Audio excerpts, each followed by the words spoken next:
Parag Khanna talked about Asia's growing appeal to young people and the increasing number of them from Western countries who are moving to Asia to educate themselves or work. We tracked down some who've traveled from Canada. Here's their perspective. Asia is a continent that we don't really learn much about in Canada. It's an entire area that's like we know of China, we know of Singapore being this powerhouse financial district, but we really don't know or learn much about what goes on in the relationships and the culture. So when I was looking at going on exchange, I wanted somewhere that was a total culture shock in comparison to Canada.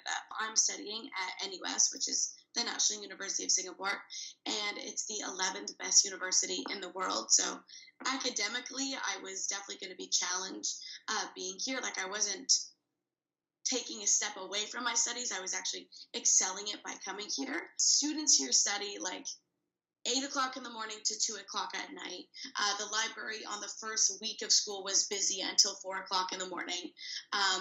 It's really, really competitive. I'm motivated to want to come back here and be that business person who's in Singapore. It's encouraging because, some of the best people in the world are making their way here. And in the future, I want to be one of those people again. This year I've been interning at the Canadian Chamber of Commerce, and I'm still currently an intern there, and I've really enjoyed it because it's given me the chance to get to know the Canada-Japan business community in Tokyo, and also learn more about relations between Canada and Japan specifically. One thing that I've learned in particular is Japan as playing a major role in the Asia Pacific. I think that regularly you see articles that create the image that Japan is a country that's in decline. You hear about the declining birth rate and the labor shortage, but being here and seeing how vibrant it is, I think that you gain a broader picture of how maybe integral Japan is to the region. One thing that I've learned specifically about the Canada-Japan relationship is that it's very important. I think there's a lot of dialogue about the relationship between Canada and China, but it's important not to discount the relationship between Canada and Japan because they're reliable allies and that there's a long history of that relationship. I took basically almost every Asian course possible in international relations at UBC.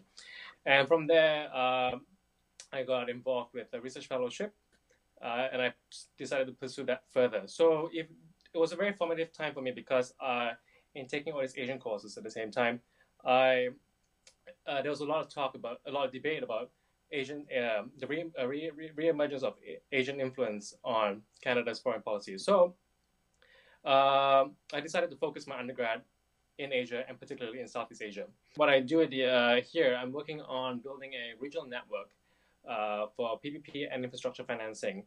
It's really a way to bridge the infrastructure financing gap in Asia, and some estimates go as high as having to fill a 5% GDP gap in order to maintain this, to sustain the growth needed in Asia for infrastructure investments. So what we're trying to do here, we're trying to support member states in their infrastructure financing strategies.